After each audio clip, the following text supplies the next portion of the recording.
Okay, which group wants to go first?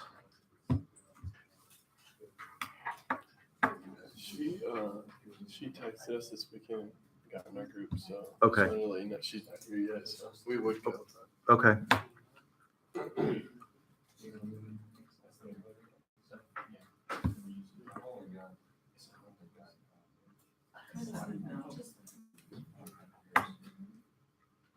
We need a volunteer group. If our group is here, we just, oh, never mind.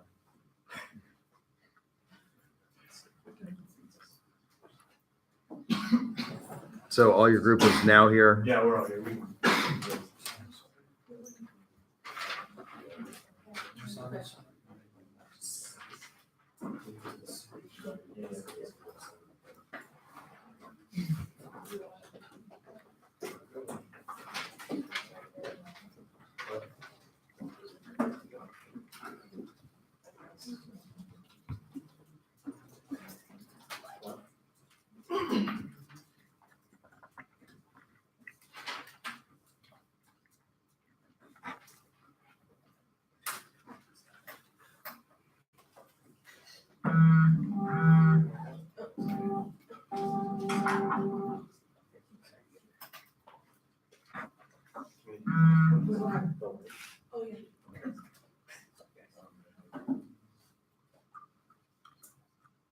Yeah, I think it's out. There you go.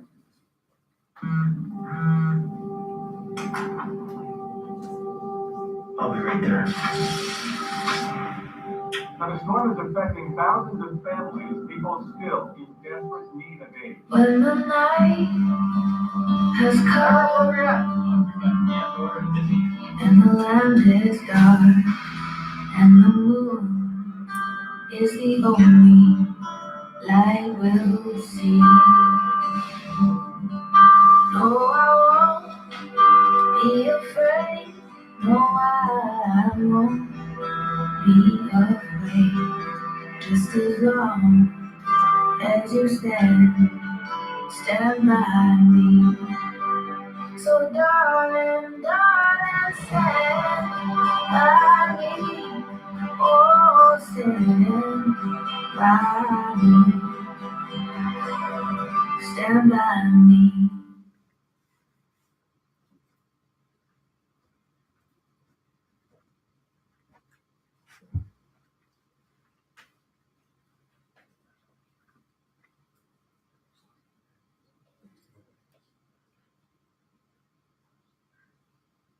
Okay, so the demographics on who they were trying to target was they were just trying to target all the customers of, who gets Budweiser, and they were trying to show that they're more than just a beer company.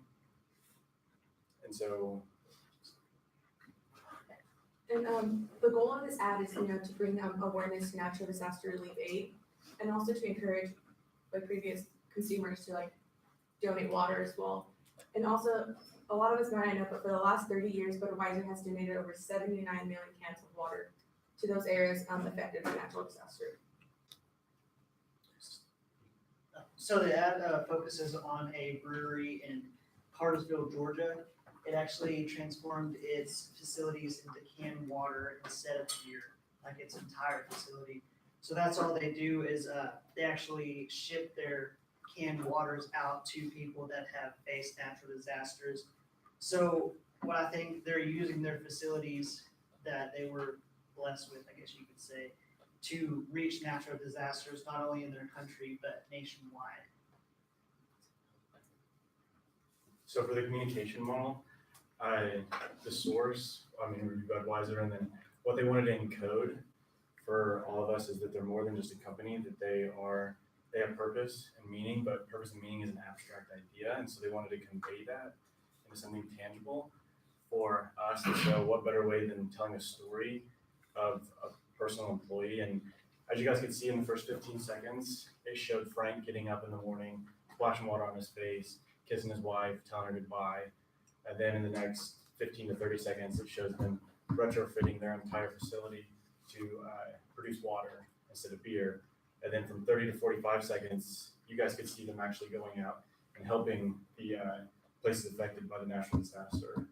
And And then from 45 to 60, it shows him coming back, eating dinner with his wife, and then it flips through kind of like a credit scene of all the places that they went to help. And so, and what better way to get the message across than through, TV during Super Bowl weekend. And so millions and millions received this message.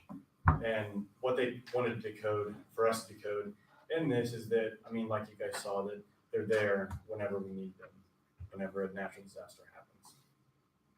So how it's effective, you can sum it up, but like playing the song, Stand By Me, we probably all learn in like in high school, pathos, one of the best ways to target, persuade people.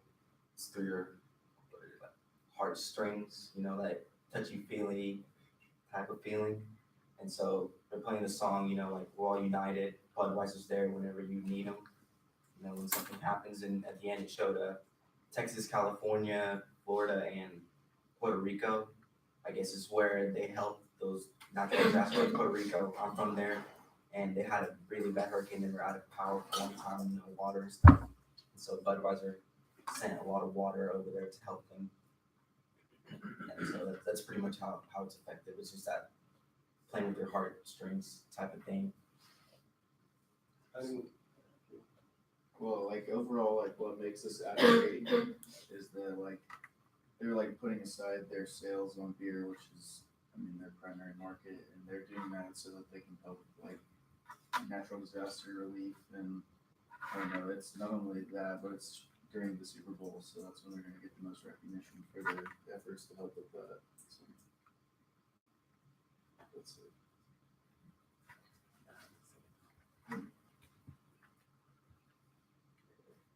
So with regard to this ad, what do you think, how does this help Budweiser? One of the things that's happening is Budweiser is losing market share to, which I'll just tell you, I love Budweiser. Your generation seems to think that microbrewery is clutch, whatever it is that you all say, the bomb. Microbrewery is god awful, but since all of your taste is in your mouth, you people seem to like that. How is this going to increase the market share of Budweiser? Because in a sense, they give you a purpose to buy them and drink them. So you're not just buying a beer, you're buying from a company that's going to go out and help people in disasters. And, I don't know of any other. You think the average college alcoholic cares No. about that? No. But college students just want the cheapest thing. So Which doesn't, so in a way, they're still buying. College students are still going to buy regardless. I guess there is some evidence that your generation does care more about things like the environment than other generations do. That you are more ethically sensitive in that respect, and so maybe you'll have some affinity for Budweiser. How are you going to measure that, though? The return on that investment? can't really. It would be hard to measure that because that's all about time by time. Like you don't know how our generation is going to react, or how much they're going to. You just have to, take it sale by sale and just see where. It's really difficult to measure ROI on something like that, particularly on corporate social responsibility. Does it increase market share? I don't know. Maybe not. Okay. Any other questions from the board? I think that companies maybe should do corporate social responsibility, but should they tout it in their advertising that they do it? Do they get a return on investment from telling people that you're doing good work? No, but I think here they were trying to send a message that they're for the people. Not really. I don't think their big goal was, to get sales off of this. I think obviously they were still trying to get some, but their main message was to show that they're for the people, not that they're trying to, put their ad in to get more sales. Because I know the article that I had read, it talked about the VP, I think he was talking about how they wanted to show the employees and customers what they're about and what they stand for. Not really that they're there to just sell a beer. Does it work better if your overall mission is both profits and social responsibility? So for example, Bombas followed in Tom's model. What's Tom's model? When you buy one, it donates one to a child. Yep, it's 1 for 1. It's a 1 for 1. Every pair of Tom shoes that you buy, they donate a pair. So Bombas did this as well. The founders of Bombas found out that the number one most requested item of clothing in homeless shelters is socks. And that sort of makes sense if you think about it, because socks are one of those things that get worn out pretty easily. Coats last a long time, but socks, on your feet, particularly if you're, have bad shoes, maybe that, you could see that. So they started doing 1 for 1. So their corporate image is tied to that 1 for 1. And so maybe the ad makes more sense for somebody, like they talk a lot in the Bombas ads about their 1 for 1 giving, but it's tied to their corporate mission. Is Budweiser's mission historically been to give 1 for 1? Probably not. No, I don't think it is. Okay. All right. Good job. Which team wants to go next? All right. Jump on up there.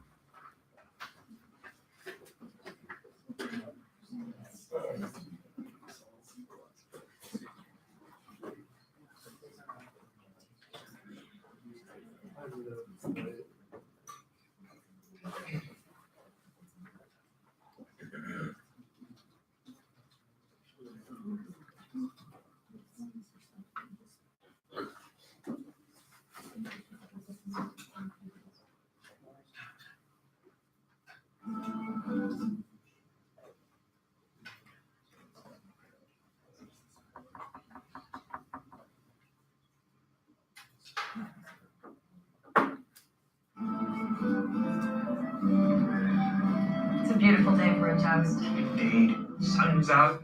Got my lucky loincloth cold Bud Light, comfy throne. I don't have the plague anymore. Look, it's the Bud Light!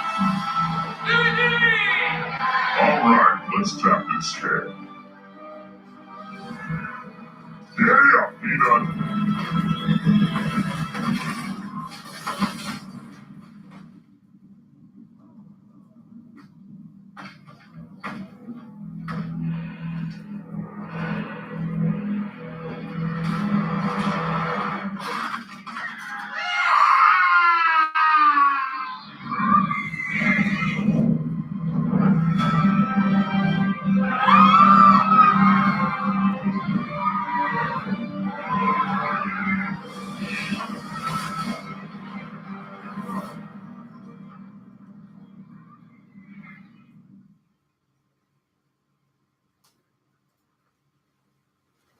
Okay, so we're in the Breakfast Club, and one of our teammates is actually having car issues this morning, so he's not able to be here. But we also chose a Super Bowl commercial, and we also chose Budweiser to do our presentation over. So the demographics are ideally people who are 21 plus that can drink, but not all of us are 21, we know how it is. And also people who watch Game of Thrones, which is rated MA for mature audience, so they're around the same age. The psychographics appeal to the chill out for one last evening before work tomorrow people, because Game of Thrones airs every Sunday. So, by then everyone's gotten their chores done and they're just looking to relax a little bit. And the usage ties into this because Sunday evening, most people are done with everything and they really just don't want to do anything. So, for the communication model, for encoding, they tell the message through a story. Game of Thrones will be better to watch if you have a Bud Light in hand. So what they're trying to make the everyday consumers is the show. Everybody loves the show already, but you could get a better bang for your buck if you have a Bud Light in hand. So, and for decoding, the clip creates an episode so that it intrigues and so they are intrigued and wanting more as it leaves them hanging. That makes them want to watch the next episode and also makes that connection. So this is actually our group mate's portion, so I'm just trying to explain it in my own words. He did this section. So I think the fact that the commercial creates a part of similar to like Game of Thrones, it makes everybody viewing the commercial want to watch Game of Thrones, and by wanting to watch Game of Thrones from seeing it in the commercial with Bud Light in it, it already makes you feel like the two go hand in hand. The the ad's goals. The goals of the ad is to increase the consumption of Bud Light as the views for the show increases.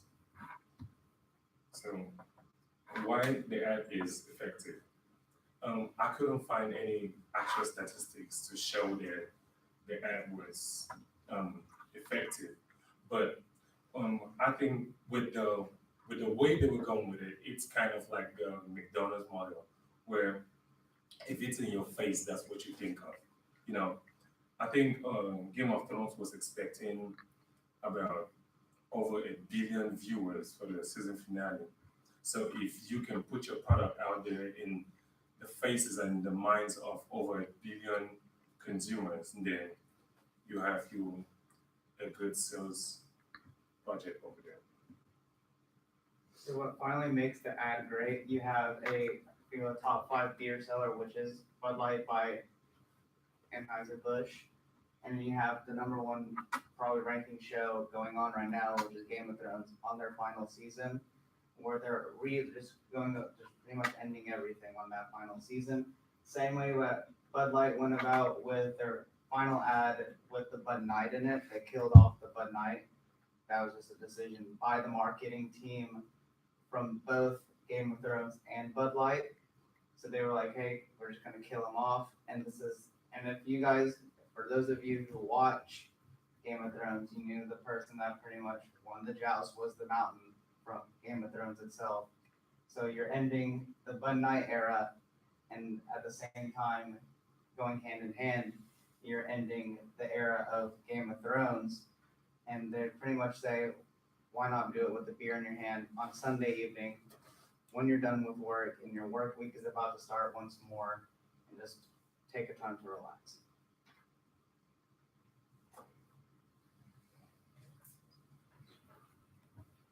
Go ahead. Alright, so the way I looked at it, I don't watch Game of Thrones or whatever, but the way I looked at it is whenever the night fell, I kind of seen like it should have been like a different beer commercial going towards Bud Light like that, and the Bud Light falling. So like the other beer, it's like say like Budweiser, there was 2 nights, a Budweiser night and a Bud Light night. They're going at each other. Like the way I looked at the Bud Light night going down is like it was not as good. You know what I mean? Like it should have been like a rival company. Yeah. Almost. So that's one thing that I read about, but just how the marketing team went, they were just like, we need to kill off the Bud Light because it's a character that is so that Bud Light has introduced so many times, and that through ads you can, based on the new storytelling, and they'll have a major character, and to say like they killed it off, it's kind of just like kind of gets you up in your but kind of hits you. For certain people might have hit them in a certain way, an impactful way, and then tying it to Game of Thrones, and saying, hey, you're gonna expect some of this stuff in the final season. Do you think it's effective to kill off your mascot? that's what I was trying to do. I mean, I don't know that it's effective to like, I mean, to me, that says like, okay, Donald Trump says he doesn't like losers. He didn't like John McCain because he got, and you know, everybody thought like that would be the end of Donald Trump's political career. And actually a lot of people said, well, okay, you know, I mean, that didn't seem to faze anybody. So Donald Trump says he doesn't like losers. The Bud Light night is the loser. And I'm not sure that Bud Light comes out as the hero in this. I mean, the dragon isn't wearing a Bud Light, you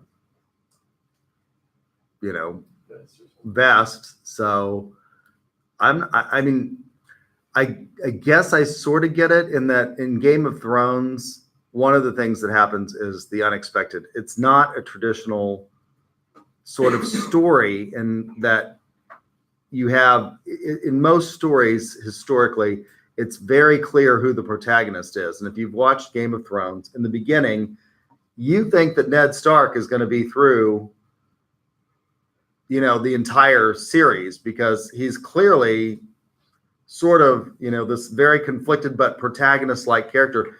And he gets killed off pretty quickly. I mean, like lots of people that you thought were periphery and would be killed off are around. Like the mother of dragons, I would have thought would have been gone and dead, you know, but she's still there.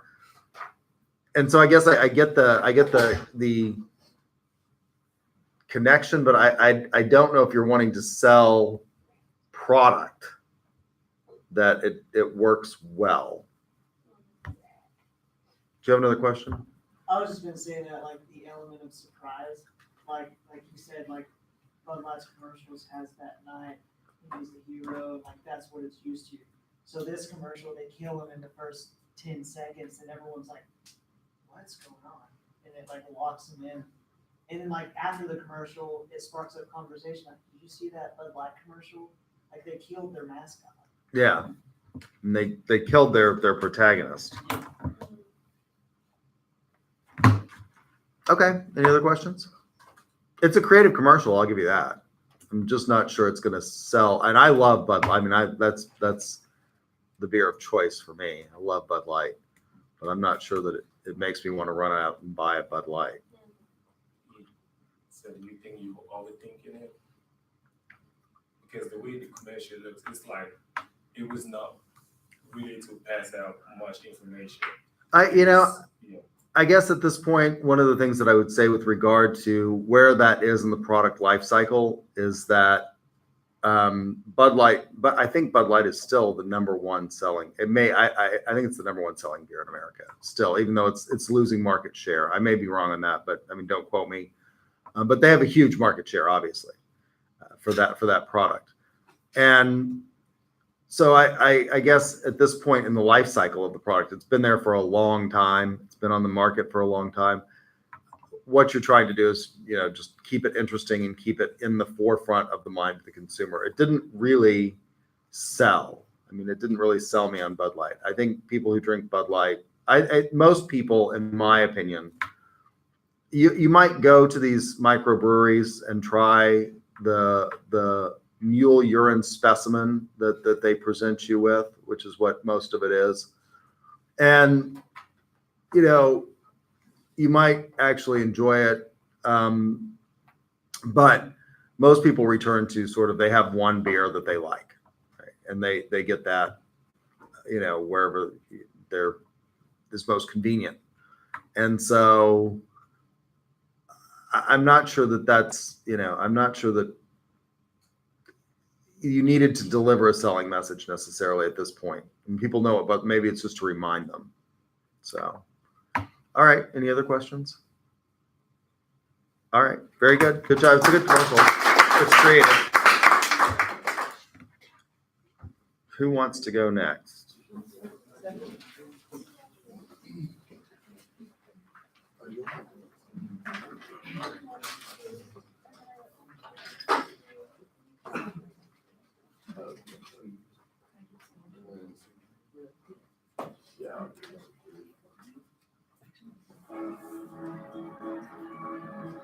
If we show emotion, we're called dramatic.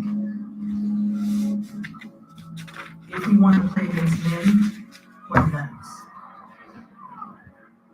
And if we dream of equal opportunity, delusional. When we stand for something, we're unhinged. It's super, it's gonna need to calm down. When we're too good, there's something wrong with us. And if we get angry, we're hysterical, irrational, or just being crazy. But a woman running a marathon was crazy. Official spectacle, her articles. A woman boxing was crazy. A woman dunking, crazy. Coaching an NBA team, crazy. A woman competing in a hijab, changing her sport, landing a double cork 1080, or winning 23 Grand Slams, having a baby, and then coming back for more. Crazy, crazy, crazy, crazy, and crazy. So if they want to call you crazy, fine. Show them what crazy can do.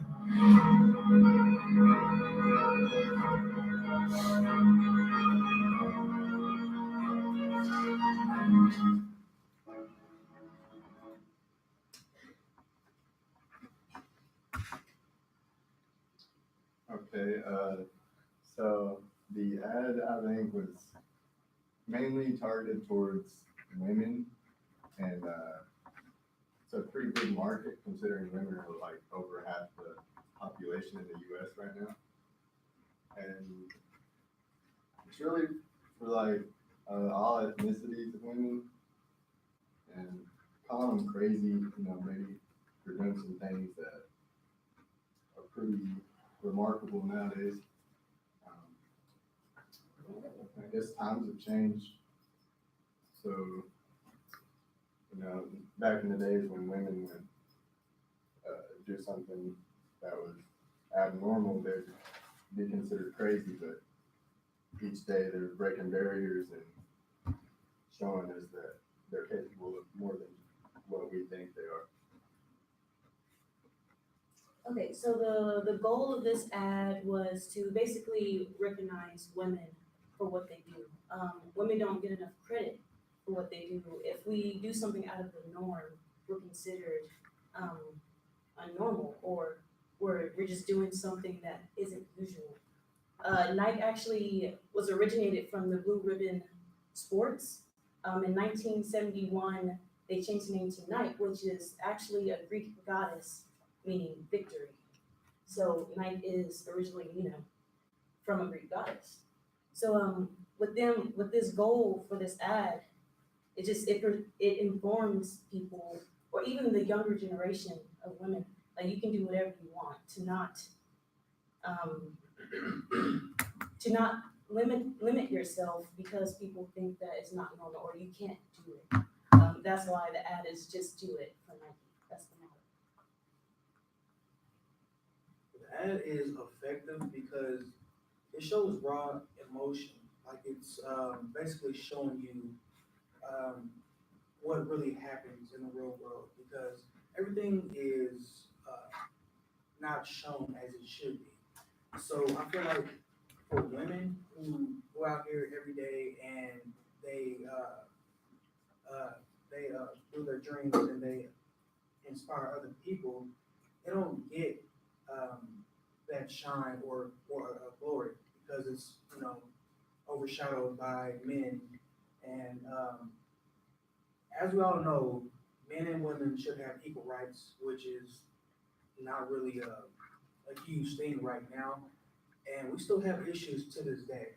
So when you see stuff like this, and you see women taking action, taking control, and they're basically showing women and young girls what they can do, what they can achieve, it like basically gives people the confidence to go beyond the barriers and walls that they perceive every day.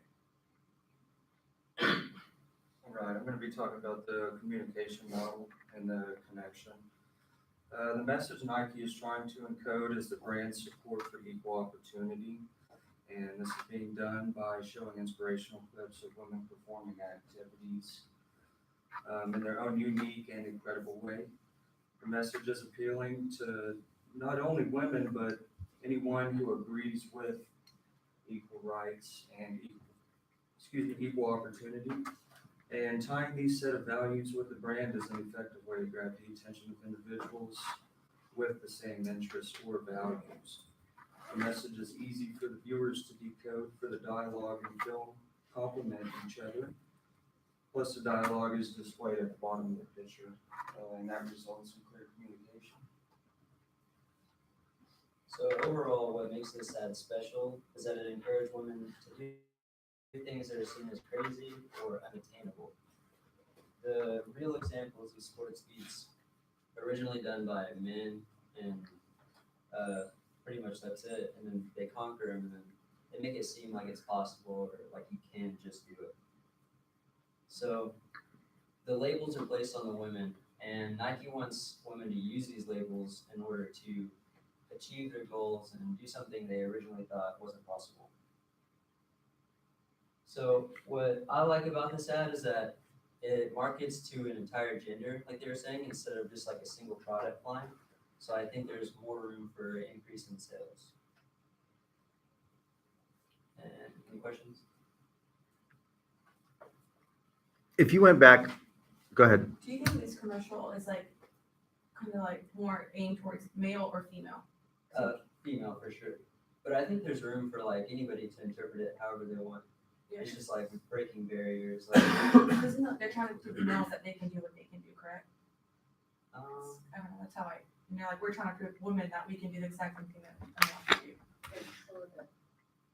Well, yeah, it's like showing like, I don't know, I feel like as a woman, I'm like, okay, but like, this is like right, but if it was a male, like, it's then who you want to like break the barrier, like, we can do it too. I don't know, that's just how I see it. You see how like, I think just overall the main concept is just equal opportunity for everybody, whether it be male or female. Right. But does the ad mention men at all? No. Well then, I don't know if it's comparing to men. As far as like a set of core values, you can be a man and have a feeling of value for equal opportunity. Usually, I feel like sports, they are focused on men generally. So this ad is focused on women, like specifically for us, recognizing us on what we do. Basketball, is for women. Football is for women too. Just this. I think you're right. I think that if you went back in time, historically Nike marketed towards men because men were the ones who played more athletics. Women were in sports particularly. I mean, Nike is a sports shoe company, and actually they're now a clothing line. I mean, they've got a whole lot of stuff, and they're really a branding company. Nike actually at one point in time did start to manufacture their own stuff, and then they decided that it was too expensive, and they went back to outsourcing the manufacturing. So they design sports apparel, and then they outsource it to be manufactured somewhere else. But historically, it's been thought of, sports have been thought of as being a male-dominated thing. That's no longer true. As a result of things like Title IX, which creates gender equality in universities, and particularly in university sports programs, we've seen an increase in awareness and an increase in participation, and also in sponsorships and viewing of women's athletics.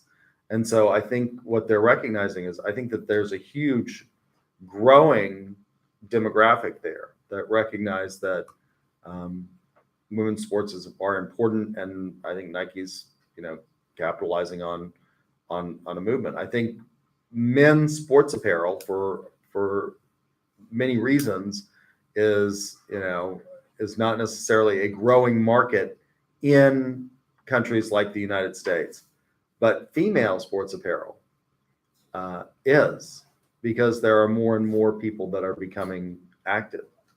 For a long time, women would have been told you don't want to muscle up, you don't want to, and they would have been maybe discouraged. Now they're not, and so I think it's a huge growing demographic in the market, and I think that the ad does a good job.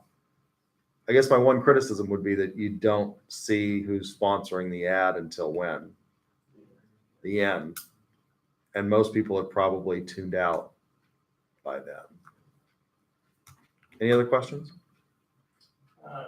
Unfortunately, there's a population of men that usually see stuff like this, and there's backlash. So do you think they now determine that this will be positive overall, or how do you think they're going to deal with that blowback? Well, I think personally with like some men, they don't want to see women succeed. Also with correlation to this, if y'all have seen Captain Marvel, many people, well, many men were really mad that she had her own opinion about what should be going on, and they just felt like, she shouldn't be like starring in her own role and everything like that. So when you really look at stuff like this, there's always going to be some backlash, of course, but when you get a positive message out there, then you'll get the right crowd. Do you think this is like them trying to reposition, like you talked about, there's far more women in the sports, they're trying to reshape their image to appeal to both genders now? Just to say something about what he said, like, you don't get to break walls if you don't face barriers. See, I think this, talking like an African, okay, I think this ad right here is fantastic because, see, yesterday I got thrown out of an African meeting because I called an older African that is sexist. Because he tastes a drink and because it's sweet, he says, it's not for men, it's for women. You see? So I feel like if somebody on the other side that is not affected by it don't stand up and talk for it, then it never gets done. Yeah. So I think this ad is really good because someone like me looking at it, seeing a woman in her, let me say, her worst moments when she's trying to do something great, it makes it relatable, and I just think it's amazing. Any other questions? All right, good job.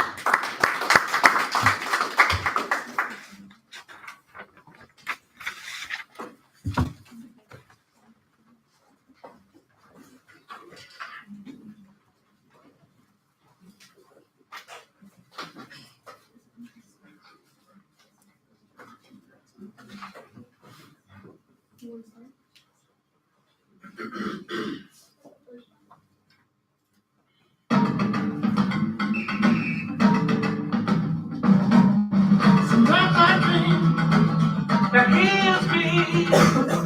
Got to see that's how I dream to be. Keep on moving, I move, I dream like Mike. If I could be like Mike, I wanna be like Mike. If I could be like Mike, be like Mike. Be like Mike. Yeah, I try. We can fly. Just one day if I could be that way. I do my move.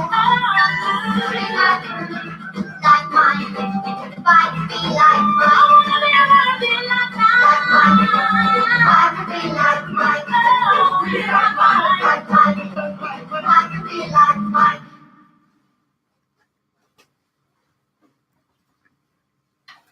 Okay, so that was the ad we selected. It's called Be Like Mike.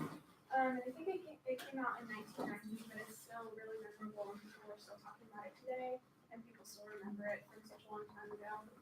The demographics of this ad we thought were basketball players, athletes, and then younger kids and teenagers who look up to this really awesome sports figure and can kind of see themselves in his shoes one day and can relate to him that way. The psychographics are achievers and strivers, so people who have big dreams and big goals to maybe be an NBA player or play professional sports, but also followers and believers who just kind of want to do whatever Michael Jordan does because it's cool. So if you drink Gatorade, like they just want to drink Gatorade too because it's cool. And in the usage, we said that the ad creates a need for Gatorade after you play basketball or after you do a workout. So since they're seeing that, it's going to create daily usage, and that'll increase sales for Gatorade. And then as far as the communication model, we said that the encoding takes place because the consumer associates Jordan with Gatorade. And then the decoding takes place because it influences consumer attitudes and makes them make that decision to purchase Gatorade. And the goals of the ad, we said, were just simplicity. So in the slogan and the song that they play, it's all really simple, but we think that's what makes it really effective. It's also very memorable because the song is catchy. They have a really huge sports athlete in it that people can relate to. And also recognition and credibility of Michael Jordan, and then it holds the viewer's attention for the entire commercial. And then we said that this ad is effective because it emotionally connects with the target audience, and it showcases the greatest player of all time, and it makes him seem relatable, and like if kids drink Gatorade, they can grow up and be like him one day. So in the ad, it says, like the song, it says, "I believe I can be like Mike." So, and also in 1991, this year that this ad was made, Michael Jordan had won the finals with the Bulls, and he averaged 31.2 points on 56% shooting, 11.4 assists, and 6.6 rebounds per game.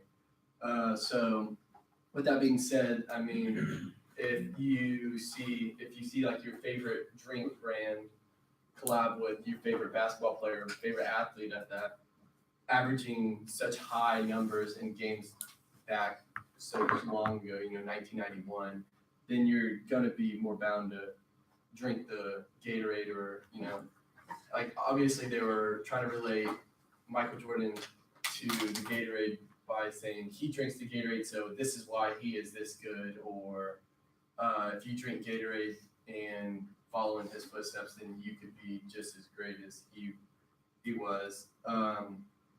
Also, it's very effective because the placement of the bottle, it shows, throughout the whole ad, it shows Gatorade every like 15, 20 seconds. There was at least, and it's very vibrant colors, very colorful, glass bottle. Like she said, it targets athletes, younger kids, all ethnicities, women even. Gatorade's slogan, "Thirst Quench," is easily legible in a couple scenes there. So it's like quenches your thirst after a long game. And it is also Michael Jordan's most iconic commercial to this day. And Gatorade, they liked the song so much that they had bought it from the artist. I don't know. I didn't really see who the artist was, but they bought it from the artist after that ad was played on TV. Any questions? Yes. Do you think that the voice of the song, "Good to Use Children," bring like vulnerability? Oh yes, of course. It's just it just keeps saying, "Be like Mike." Mm-hmm. I want to be like Mike. Like obviously, when you hear that ad, it's gonna be stuck in your head all day, and you're like, that's from the Gatorade commercial. And like if you hear "Be like Mike," you're like, oh, the Gatorade commercial. It's just like. And it's also very, like you said, childlike kind of. So that's why we said that it appeals to like younger kids. I agree. I think that this is a good commercial. It makes a really close connection, a nexus between the product that's being sold and the images that are being displayed. You're seeing people engaged. Gatorade was developed. Why is it called Gatorade? Anybody know? They gave it to the Florida Gators. Yeah, it was developed at the University of Florida, and they came up with basically what was a synthetic way of replacing electrolytes, and it was first introduced at the University of Florida. And so, it's a sports drink. It's meant to, and you're seeing people engaged in sports, and then you're seeing them drinking the product, and you're seeing Michael Jordan drinking the product. And I think it's a very effective tie-in. And as you said, you see it throughout the ad. Every chance you get, you see people playing basketball and then drinking, or sweating and then drinking Gatorade. I think it's a really effective ad. Any other questions? All right, one more group.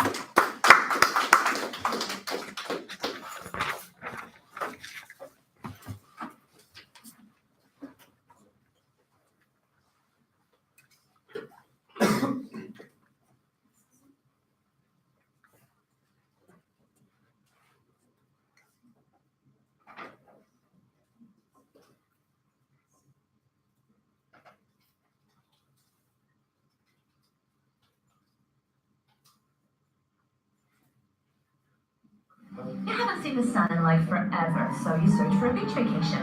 Sunny beaches, sandy beach. In Austin, it's 60 degrees with a What I said? Amazon's Alexa lost her voice this morning, causing Alexa lost her voice. How's that even possible? We have the replacements ready, just say the word. You're sure this is gonna work? Yeah. Alexa, show me a recipe for a grilled cheese sandwich. Pathetic. You're 32 years of age and you don't know how to make a grilled cheese sandwich. Its name is the recipe, you. Alexa, how far is Mars? How far is Mars? Well, I'm not supposed to know. I've never been there. This guy want to go to Mars. For what? There's not even oxygen there. Alexa, set the mood. Now setting the mood. You're in the bush and you're just so dirty and you're so sweaty because it's hot in that bush. Alexa, reboot. Actually, play some country music. I don't dance now. I make money moves. No, Western country music.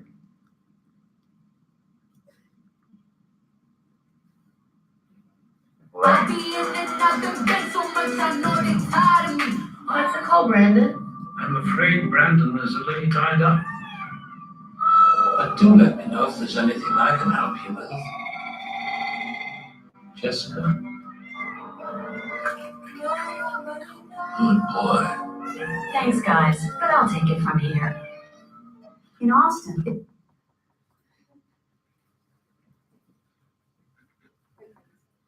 So the target market, the demographic, we think is anyone who like to use a more modern technology or wants the convenience of using a hand-free device.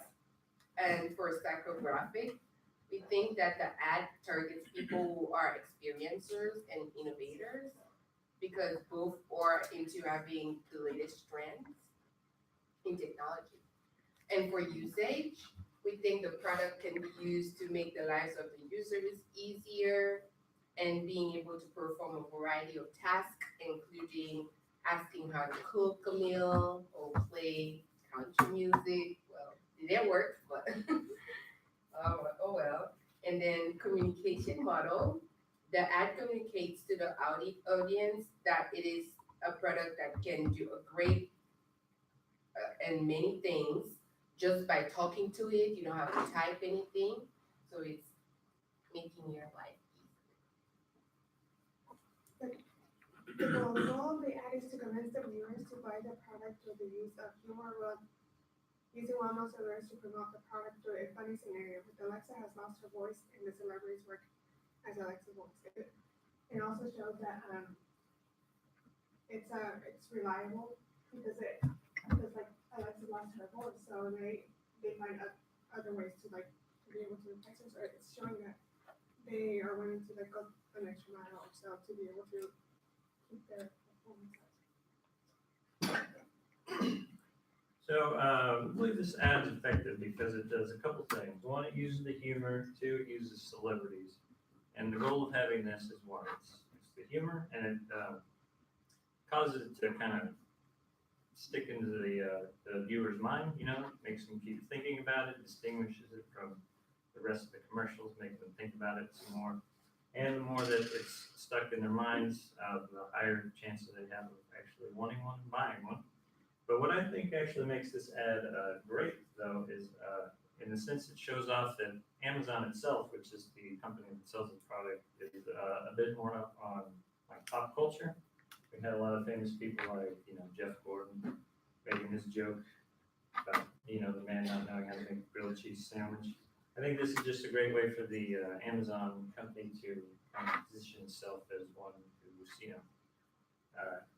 appeals to the youth. Is what I'm trying to say. And if you get that target demographic, those are customers that could potentially buy products from you for a long, long time. But they still tried to appeal to the older generation by showing how easy it is to use. They used Anthony Hopkins, who's one of the older actors, one with Peacock. So I think that's the way it just kind of appeals to a large variety of people. Thank you. Questions? It was a negative sell, wasn't it? I mean, all of those people were like marketing failures in like answering the questions. Like I mean, it was a negative. So, I mean, it's funny. I'll give you the ad was funny. It was humorous. And that's what I think they're going for. Like, it kind of makes it stick out to them in a humorous way. It shows how the people use it just by talking to it. But, you know, I think everyone has their stories about them asking, Alexa to do something and she gives you a completely wrong answer or something you never talked to. I think it's a way they can show that they can be lighthearted about it and kind of joke about it. Okay. That's kind of the view I took from it. All right. So how do you think that, how would they sell this product if it just has malfunctions constantly? Like, why would they, obviously they know about their malfunctions of Alexa giving you wrong answers and stuff, but why would they put that in their commercial? Just, they're basically backing all their reviews on Alexa for giving incorrect information. Again, I think that has to go with they're aware of the problems and they're just making fun of themselves to try and endear themselves to the public in a sense. Because while it does have problems, it still did work. I think people aren't taking it as a literal, it'll never work every time you ask it. I think that's what they're going for anyway. So you think it was effective for them making fun of themselves? Yeah, I think it sticks out into the mind with the celebrities and the humor. And they're joking about, some issues with the product. Did they make y'all laugh a little bit? Oh yeah, I mean it's funny. It's a funny ad. I think it's a negative sell. I get that. I think you're right in that it appeals to innovators, and innovators are willing to take risks. They're willing to put up with stuff that doesn't work quite in order to have the experience that, in order to figure something out. So in that respect, maybe it does work for that target psychographic. Any other questions? All right, good job. So what makes an ad great?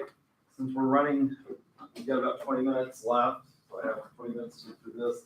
What makes an ad great is that it does two things. It engages the mind of the consumer and it delivers a selling message. This is more difficult than it seems. A lot of the ads that we saw today engage the mind of the consumer, but they don't deliver a selling message necessarily. It's hard to discern what the selling message is. One of my favorite ads. Have we watched the Herding Cats commercial in here before? Have we?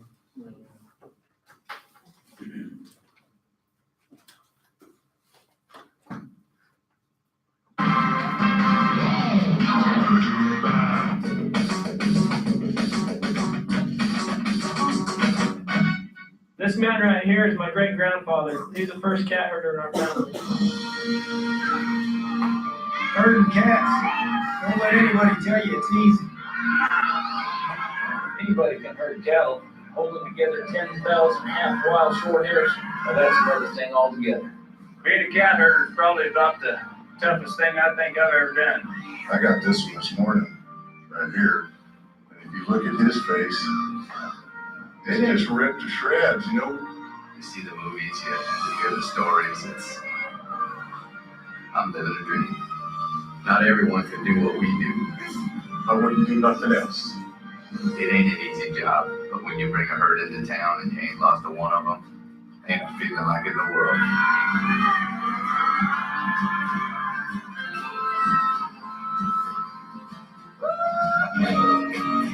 EBS, managing the complexities of e-business.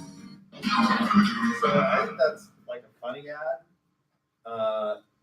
but nobody could remember the message or who the company was after it.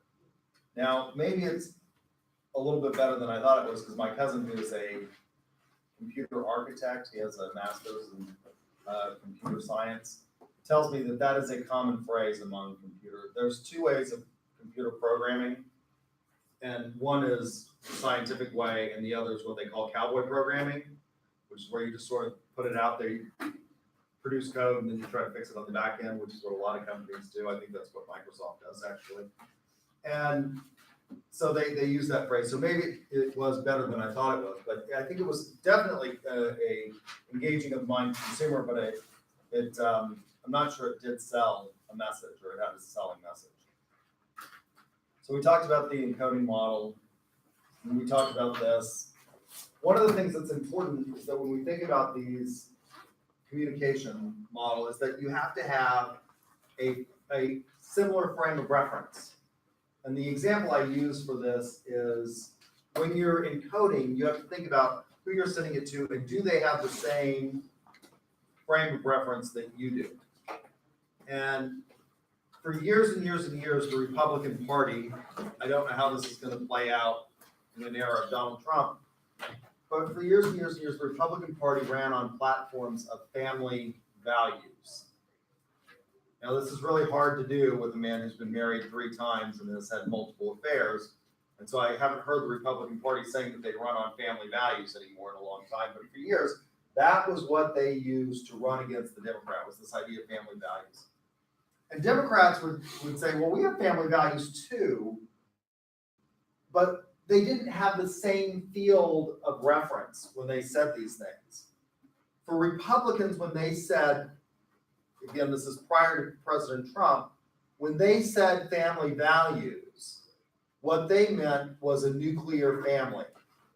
They meant the strong father model, which was highlighted during the 1950s by shows like Father Knows Best and Leave It to Beaver, where you had the man was the head of the household, the primary breadwinner, and June Cleaver, ironed and vacuumed in high heels. And Democrats had a different frame of reference when they talked about family values. What did Democrats mean by family values? Well, Democrats mean that family is not necessarily blood relations. It's what? It's who you consider to be your family. Those people that are significant others to you. That maybe, for example, my girlfriend from high school, the girl that I took to both junior and senior prom, she now lives in New Orleans. She's another attorney, and she's single, and she has a kid.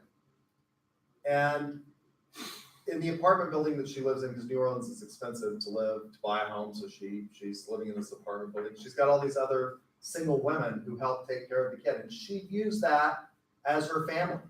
And that's the way Democrats have historically viewed family. It's what we make up. Family is not just blood relations, it's who you want to spend your time with. And so having this field of reference is important, a shared field of experience. So the promotional elements that we can use for this are advertising, obviously, and that's what most people think of when we talk about IMC. But it also involves personal selling, which we teach a lot of here at UCO, and we have a big sales program. Public relations, sales promotion, and direct marketing. So advertising. Advertising is paid. And the advantage of advertising, some of these others that you can use as part of your IMC platform, like public relations, is not necessarily paid for. The problem with those are, as we'll talk about, you lose control. But with advertising, you have control of the message. The big disadvantage is that it doesn't allow for immediate feedback. And so it's oftentimes difficult to measure your ROI on things. Like, how does Budweiser measure their ROI on the Game of Thrones ad? Does it increase Budweiser or Bud Light sales, during the final season of the Game of Thrones? Well, that's an imprecise measure. It can be expensive, and it's non-personal, and it's usually directed towards a target audience. Personal selling is direct communication between the company and the buyer. The advantages of personal selling, and one of the things that we're seeing is that there's a huge increase in sales, particularly in business-to-business sales. It's one of the few things that you can't necessarily outsource because there is still a big human element to selling, even in businesses. It's about finding out and figuring out what it is that the business needs and how you can satisfy those needs and goals. And so personal selling is enormously important, particularly in the business-to-business context where you have less maybe advertising, less reliance on advertising. It allows you to control who the presentation is made. If I put an ad out on television, I may have a target audience in mind, and I may put it in television shows or at times that I think that that target audience is going to be likely to watch, but I don't necessarily know. My mother, I end up watching a lot of Law and Order. I hate Law and Order. I hate all, as a lawyer, I have come to hate all legal shows, and my mother just lost them. And so if you're, thinking that your target audience is people who like Law and Order and things like that, you're wasting your coverage on me, because every time I have to watch it, I'm just annoyed. You've got wasted coverage on that. So you can't control that. With personal selling, you can control it. You're not going to go sell the copy machine that we have down the hall to you all. You don't need a copy machine like that. How often would you use a copy machine that collates and duplexes and staples and allows you for to have a networking? You wouldn't, right? So we're not, if you're advertising Kyocera copiers, there's a lot of people out there on television that are not going to buy them. So personal selling allows you to control who that presentation is made to. So it reduces this wasted coverage and allows for instant feedback. I can tell if I'm not getting through to you. If I'm a good salesperson, I can read your body language and ascertain whether or not I am making a connection. In a way, I do that in the classroom. I watch and I monitor you all constantly to see if you're dozing off, if you're looking at your iPhone, if you're doing things, and I then switch, either my tone or my inflection, or go to another slide if I'm starting to lose a majority of you, so I can sell my message to you. The disadvantage of personal selling is that it can lead to inconsistency. You have salespeople that are out there, and that can destroy your integrated marketing communication, where you want to speak consistently with the same voice, and it can be extremely costly. Personal selling, going out to each person. How do they generally overcome the cost? So, for example, Mary Kay sells directly through a network of distributors that go door to door. How do they reduce the cost? It's all commission based. That's the way. Mary Kay doesn't pay a salary. Very few people get a salary. It's mostly commission based. Public relations. You hire people to do public relations. There are lots of firms that include public relations. So they'll go and do special events, things like sponsoring booths at sporting events, lobbying efforts. The NRA is one that's facing a huge crisis right now. The NRA may be bankrupt. They engage in an enormous amount of lobbying. Ackerman McQueen, actually the advertising agency that does a lot of their efforts, their advertising and promotional efforts and lobbying, is located here in Oklahoma City, Ackerman McQueen. And there's a big dispute now in the NRA about whether or not they're going to be able. Ollie North was the one who promoted Ackerman McQueen, and Wayne LaPierre, who is the actual CEO of the NRA, is questioning whether or not that was a smart choice. But they're $55 million in the hole right now. They've stopped raising as much money in the last few years as a result of a number of things, but they're having problems with that. But the NRA goes and they do lobbying efforts in Congress to make sure that you don't pass a gun bill that's going to impact Second Amendment rights. Producing your annual reports, putting those out there, that's public relations. It's also required by law if you're a publicly traded company. And you get those picked up a lot of times by things like the Journal Record. The problem with these holding press conferences is that you can lose control of the message. Once you put it out there, the newspaper or the press that pick it up can decide that they don't like your message and they can distort it. Sales promotions, these are short-term, used to arouse interest, usually of new products, consumer packaged goods. A lot of times they'll use these. They'll send out coupons, rebates, samples, things for you to try, contests and sweepstakes. It can increase sales in the short term, but it may not. What happens, and this is one of the things in your generation, a lot of you have tried probably Groupon. How many of you use Groupon? Okay. You like Groupon? Some good deals on there. There's some good deals on there, but once the deal's over, you go back to those companies usually after the deal is ended, it's expired. Not usually. It creates very little brand loyalty. It's like you've experienced it, you've moved on. And so that's one of the big disadvantages. It can over the short term, increase your sales, but it may not increase sales among loyal customers or constituents.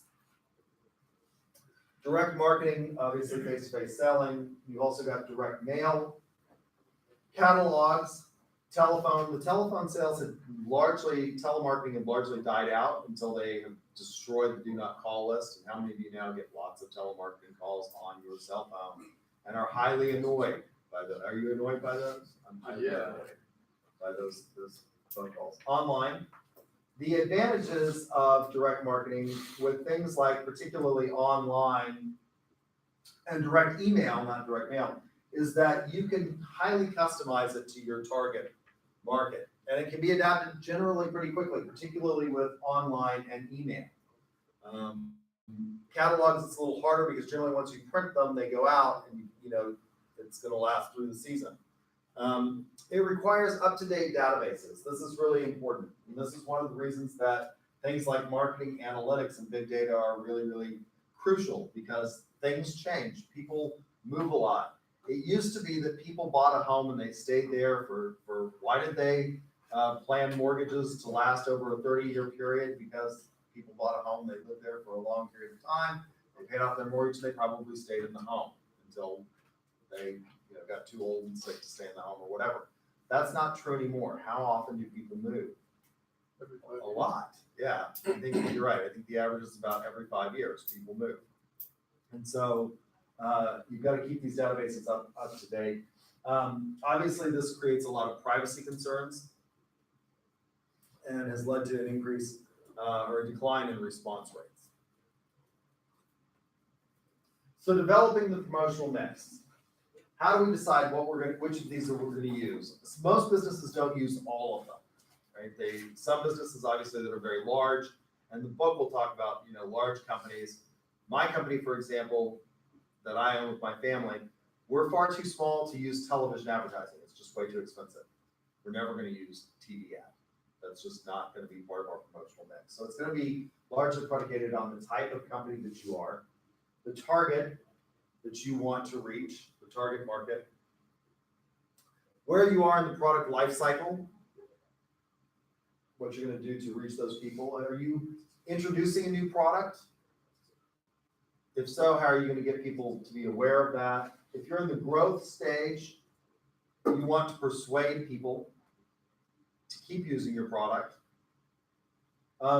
This is where a lot of the Bud Light commercials were. They're in the maturity stage, or maybe even in the declining stage. And so they want to remind you about Bud Light. Now, I'm not sure that the two commercials that we saw did a good job of that. I think Budweiser has had a lot of other commercials that may have been more effective.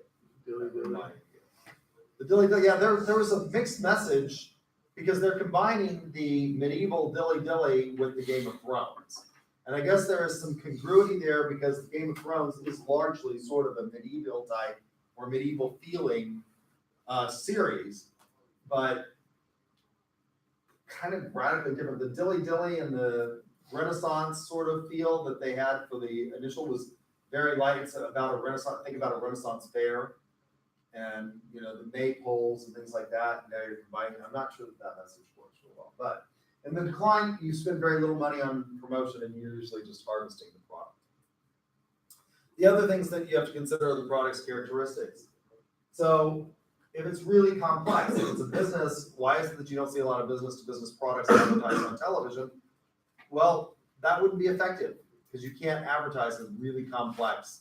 Boeing doesn't advertise their military jets on television for the most part. They do some television advertising, but it's very, very small compared to their rest of their promotional budget because it's hard to advertise the new, Boeing 737, which we all have heard about as a result of the flight, the two flights that went down because of the stall warning software that they had installed.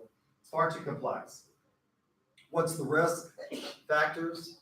And what are the ancillary services that go along with it? There are obviously no ancillary services that go along with drinking a Bud Light.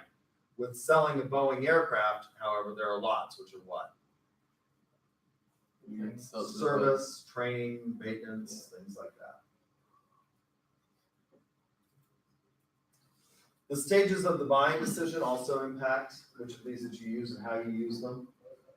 In the pre-purchase, we're talking about consumer goods, use a lot of advertising and samples to generate or stimulate demand.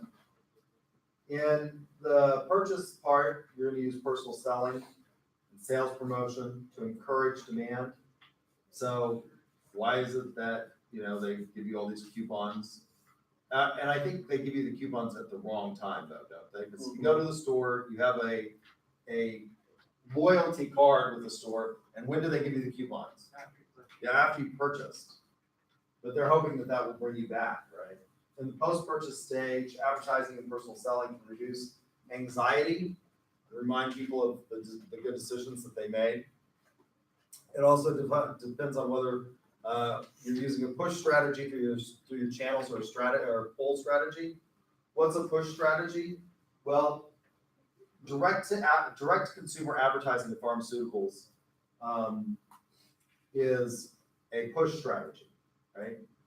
You get them to go and ask their doctor about whatever it is that, Prozac or Wellbutrin, or what's the one that they're now targeting for non-smoking?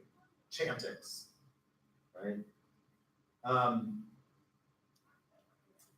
Historically, they used a different strategy though. Before direct-to-consumer advertising became really popular in pharmaceuticals, you went to the doctors and you had sales reps that would go out, and they still do this, but they become less important in an age in which we advertise all these pharmaceuticals directly to the consumer to try and get doctors to prescribe them. So it's an indirect type of selling. It's a missionary type selling program. And I talked about what makes an ad great. It engages the mind of the consumer and it delivers a selling message. All right, any questions about IMC? Okay, so on Thursday we'll have the fourth exam, and then that's our last class. We don't have regular scheduled classes for finals week, so what is the final in here? So do you know? It's a Tuesday at 7 a.m.? Really? How about we have Tuesday at 8 a.m.? How's that sound? All right. You ask questions. Is it? I think it's Tuesday. Is it? I thought I looked at it. It was Tuesday, isn't it? I think that's what it Let me. It's Thursday, right? Is it Thursday? I'll look real quick. Let me stop the video and I will double check that.